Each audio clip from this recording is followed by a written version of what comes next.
दक्षिण पश्चिम ईरान में भी धमाके की खबर देखी आ गई है। अहवाज में अमेरिका का बारूदी प्रहार देखने को मिला है। खुजेस्तान में मौजूद है ये अहवाज शहर जहां पर बमबारी हुई है। खुजेस्तान में 80% ईरानी तेल भंडार भी मौजूद है, इसलिए ये खबर बड़ी है।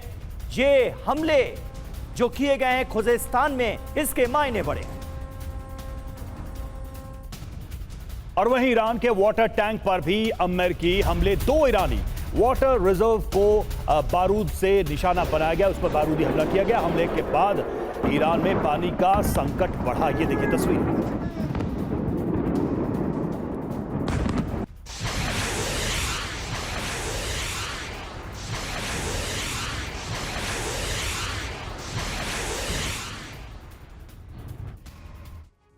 तो देखिए, ये हमले जिस अंदाज में किए जा रहे हैं, इसके पीछे एक स्ट्रैटेजी नजर आ रही है। ईरान की ऊर्जा पर प्रहार किया जा रहा है। तेहरान में हाहाकार मचाने की कोशिश की जा रही है। अमेरिका ने ईरान के 2 अहम ठिकानों पर बमबारी की है।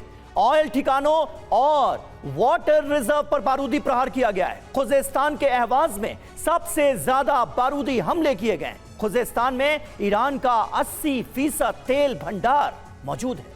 जी, और ऑयल और पेट्रोकेमिकल संयंत्र को टारगेट बनाने की कोशिश की गई। दक्षिण ईरान के 2 पानी के रिजर्व पर भी अमेरिकी बमबारी की गई।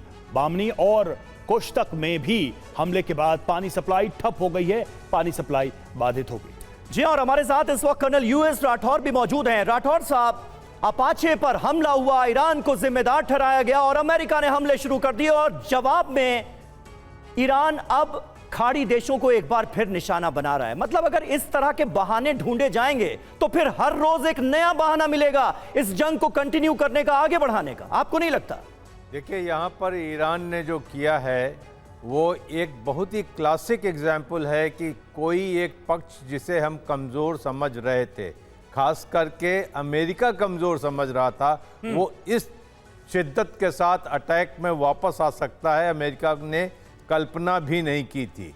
अगर छोटा मोटा अटैक होता बात मानी जा सकती थी। आप बहरीन पे अटैक करते हो, आप कुवैत पे अटैक करते हो, आप जॉर्डन तक पहुंच जाते हो। 2 दिन पहले आपने इजराइल पर भी अटैक किया है।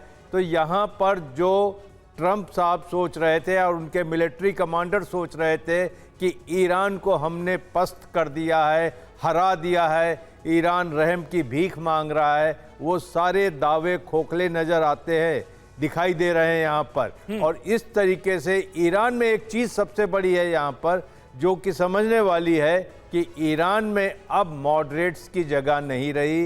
ये सारी रेड लाइंस जो हैं, IRGC और बाकी जो मुस्तफा खमनई के लोग हैं, वो डिसाइड कर रहे हैं कि ईरान झुकेगा नहीं। आपने देखा है अब्बास आरगची का बयान, किस तरीके से उनके सुर बदले हुए नज़र आ रहे हैं। कह रहे हैं कि अमेरिका इस इलाके से छोड़कर जाए, नहीं तो हम लड़ेंगे, हम कोई भी थ्रेट या किसी भी हमले का जवाब छोड़ेंगे नहीं। ये अब्बास आरगची कह रहे हैं जो कल तक मॉडरेट थे।